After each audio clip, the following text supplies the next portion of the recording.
सो है गाइस, आज की इस वीडियो में हम लोग बात करने वाले हैं कि कैसे हम लोग एक परफेक्ट ब्लॉग क्रिएट कर सकते हैं। देखो, परफेक्ट ब्लॉग का मतलब क्या है कि जब भी हम एक ब्लॉग क्रिएट करते हैं तो हम लोग कैसे उसके हर एक एलिमेंट को एसईओ के हिसाब से ऑप्टिमाइज कर सकते हैं। एसईओ की जो हमारी जर्नी शुरू होती है वो तब से शुरू हो जाती है जब से हम एक ब्लॉग क्रिएट करना शुरू करते हैं। जो वेरी फर्स्ट स्टेप है एसईओ का, वो है आप एक ब्लॉग को कैसे क्रिएट करते हो, उसके हर एक एलिमेंट को, उसका वेरी फर्स्ट एलिमेंट भी आप किस तरीके से ऑप्टिमाइज करते हो, ये हमारा सबसे इंपॉर्टेंट स्टेप है।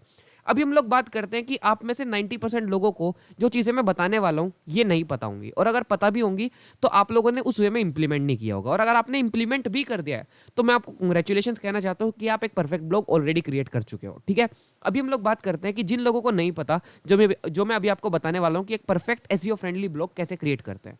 तो आपको ब्लॉग क्रिएट करने के लिए blogger.com के डैशबोर्ड पे आ जाना है। एंड यहाँ पे देखो, आपके सामने कुछ ऐसा पेज ओपन होगा। आप blogger.com से इसको ओपन कर सकते हो, या फिर डायरेक्टली आप लोग यहाँ से भी, नई टैब में आपको ओपन करके दिखा देता हूँ। ये जो आपके सामने ये कुछ आइकन्स बने हुए हैं, यहाँ से जाके और नीचे देखो, आपको नीचे यहाँ पे blogger.com या फिर ब्लॉगर का जो सिंबल है ये मिल जाएगा। आप यहाँ से भी इसको ओपन कर सकते हो। ठीक है, अभी हम लोग बात करते हैं कि जो ब्लॉग है उसको बनाने के लिए आपको क्या चीज़ें की जरूरत पड़ेगी। आपको दो चीज़ों की जरूरत पड़ेगी। एक तो आपको चाहिएगा आपका वीकेंड से टाइटल, और दूसरा चाहिएगा आपको आपका यूआरएल, या फिर आप कह सकते हो डोमेन।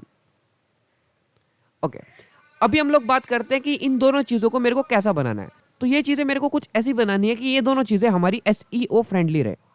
कैसी रहे? SEO friendly. अब एसईओ फ्रेंडली का मतलब क्या है वो मैं आपको समझा देता हूँ यहाँ पे। देखो, एसईओ फ्रेंडली का मतलब क्या है कि जब भी आप कोई ब्लॉग क्रिएट करोगे और उस पर्टिकुलर कीवर्ड पे, जिस भी कीवर्ड पे आपने ब्लॉग क्रिएट किया है, अगर कोई यूजर उस पर्टिकुलर कीवर्ड या उस पर्टिकुलर कैटेगरी के बारे में सर्च करता है तो वो क्या सर्च करेगा, आप ये सोचोगे पहले। फॉर एग्जाम्पल, अगर मैं बात करूं अपनी, और मैं यहाँ पे एक ब्लॉग क्रिएट करना चाहता हूँ जो कि डिजिटल मार्केटिंग के ऊपर है। ओके, सो डिजिटल मार्केटिंग के ऊपर फॉर एग्जांपल मेरा एक ब्लॉग है और मैं इसको एसईओ फ्रेंडली बनाना चाहता हूं। तो आप ये चीज सोचो कि यूजर डिजिटल मार्केटिंग के बारे में जब भी कोई क्वेरी करेगा तो वो अपने गूगल के वीकेंड से सर्च बार में क्या लिख सकता है। वो गूगल के सर्च बार में प्रभात ठाकुर तो नहीं लिखेगा। ऑब्वियस सी बात है, प्रभात ठाकुर को कौन जानता होगा। ठीक है, तो वो अपने गूगल के डैशबोर्ड में प्रभात ठाकुर नहीं लिखेगा। वो अपने गूगल के डैशबोर्ड में वीकेंड से राहुल नहीं लिखेगा। वो अपने गूगल के डैशबोर्ड में ट्रेंडिंग टॉपिक्स नहीं लिखेगा। वो क्या लिख सकता है? वो लिखेगा आपका डिजिटल मार्केटिंग कोर्स कोर्स वो लिख सकता है आपका डिजिटल मार्केटिंग स्ट्रेटेजी। वो लिख सकता है आपका डिजिटल मार्केटिंग एजेंसी। वो लिख सकता है आपका digital marketing tips tips okay, तो वो ये सारी चीजें सर्च कर सकता है। अच्छा, इन सब चीजों में कॉमन क्या है? इन सब चीजों में जो चीज कॉमन है वो है आपका डिजिटल मार्केटिंग कीवर्ड। ये डिजिटल मार्केटिंग, इसका मतलब क्या है कि आप लोगों को एक ऐसा ब्लॉग क्रिएट करना है। एक सेकंड में इसको पूरे को क्लियर कर देता हूं, कैनवस को। इसका मतलब है कि आप लोगों को एक ऐसा ब्लॉग क्रिएट करना है, या फिर एक ऐसा टाइटल या यूआरएल क्रिएट करना है जिसके अंदर एक कीवर्ड हो, एक वो कीवर्ड हो जिस पे आप फोकस करके एक ब्लॉग क्रिएट कर रहे हो, टाइटल या यूआरएल। ओके, अब हम लोग बात करते हैं टाइटल में। मैं डिजिटल मार्केटिंग का ही एग्जांपल लेता हूं। आप टाइटल एक डिजिटल मार्केटिंग के रिगार्डिंग क्या बना सकते हैं? तो आप टाइटल में डिजिटल मार्केटिंग भी लिख सकते हैं खाली। आप डिजिटल मार्केटिंग टिप्स भी लिख सकते हैं। ये दोनों चीज़ें आपके लिए काफ़ी अच्छी रहेगी।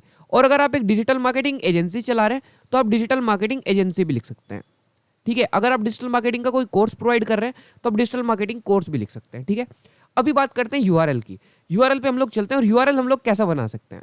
तो बेसिकली यूआरएल जो होता है वो यूनिक होता है। टाइटल आपका रिपीट भी हो सकता है। किसी ने अगर पहले से डिजिटल मार्केटिंग टाइटल लिखा हुआ है तो आप लोग भी डिजिटल मार्केटिंग को यूज कर सकते हो। आप डिजिटल मार्केटिंग टिप्स को भी यूज कर सकते हो। ये आपका डुप्लीकेट हो सकता है, लेकिन आपका यूआरएल, आपका एड्रेस यूनिक होना चाहिए। अभी यूनिक है तो इसका मतलब है कि आपको ढूंढना पड़ेगा कि कौन सा एड्रेस अवेलेबल है मार्केट के अंदर। तो आप लोगों को एक ऐसा एड्रेस चाहिए जिसके अंदर डिजिटल मार्केटिंग कीवर्ड भी हो, प्लस उसके आसपास यहां पे या तो बाद में या फिर पहले कुछ ऐसा वर्ड हो जो कि इसको यूनिक बनाता हो। क्योंकि आपको एक चीज तो पहले से ही पता होगी, ऑब्वियस सी बात, कि डिजिटल मार्केटिंग कीवर्ड पहले से किसी ने अपने डोमेन में ले रखा होगा।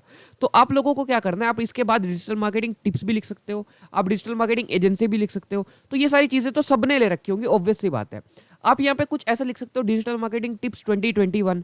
अच्छा, एक चीज और ध्यान रखो कि आपका जो यूआरएल होना चाहिए वो थोड़ा सा शॉर्ट होना चाहिए। शॉर्ट का मतलब क्या है कि यूजर को इजी टू रिमेंबर रहे, यूजर उसको याद रखने में आसानी हो यूजर को जब भी यूजर उसको पढ़े।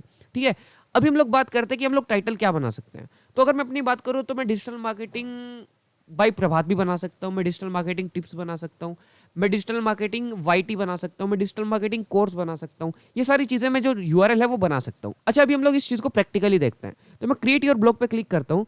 क्रिएट योर ब्लॉग पे क्लिक करने के बाद ये आपके सामने एक पेज ओपन करेगा जिसमें आपसे गूगल अकाउंट मांगेगा आपका, क्योंकि ब्लॉगर आपका गूगल का प्रोडक्ट तो ऑब्वियस सी बात है, आपको गूगल के थ्रू ही साइन इन करना पड़ेगा। अब यहाँ पे आपको वी कैन से मैं अपना गूगल का अकाउंट सेलेक्ट कर लेता हूँ और यहाँ पे पासवर्ड भी हम लोग फिलअप कर लेते हैं, मेरा ऑलरेडी ऑटो सेव्ड है। अभी देखो, अभी आपके सामने एक ऐसा पेज ओपन होगा जिसमें आप लोग वी कैन से मैंने पहले से एक ब्लॉग क्रिएट करके रखा है, मैं आपको दिखा देता हूँ ब्लॉग क्या है। डिजिटल मार्केटिंग टिप्स, ये मैंने पिछली वीडियो में डेमोन्स्ट्रेट करके दिखाया था, मैं आपको दिखा देता हूँ ये ब्लॉग कैसा है। देखो, इसका जो टाइटल है वो है digital marketing tips, basically digital marketing tips. और इसका जो वी कैन से यूआरएल है वो आप देख सकते हो, डिजिटल मार्केटिंग टिप्स YT.blogspot.com। तो इसके अंदर आपका कीवर्ड भी आ गया डिजिटल मार्केटिंग टिप्स YT। मैंने इसको यूनिक बनाने के लिए कर लिया और मेरे को इजीली एक अच्छा सा यूआरएल मिल गया। तो हम लोगों ने एक सक्सेसफुल ब्लॉग जो है वो क्रिएट कर लिया है, जिसके हमने दोनों elements we can say title और यूआरएल दोनों को अच्छे से ऑप्टिमाइज कर लिया है और अच्छे से हम लोगों ने उसको एसईओ फ्रेंडली भी बना लिया है। अभी हम लोग नेक्स्ट वीडियो के अंदर सीखेंगे कि कैसे आप लोग इस ब्लॉग को, जो कि आपको ब्लॉगर की क्लासिक थीम के साथ मिलने वाला है, उसको कैसे आप लोग एक we can say professional look provide कर सकते हैं। उसके अंदर आप कैसे कस्टम टेम्पलेट अपलोड कर सकते हैं, ये हम लोग नेक्स्ट वीडियो से सीखेंगे। ओके, तो आई होप्स आपको ये वीडियो पसंद आया होगा। अगर आपको चीज़ें कुछ सीखने को मिली है, कुछ नई चीज़ें सीखने को मिली है, या फिर आपको कुछ चीज़ें इंप्रूव्ड मिली है पहले से, तो आप लोग इस वीडियो को लाइक कीजिए जरूर और चैनल को सब्सक्राइब कीजिए और बने रहिए हमारे साथ ऐसे इन्फॉर्मेटिव वीडियोज़ के लिए।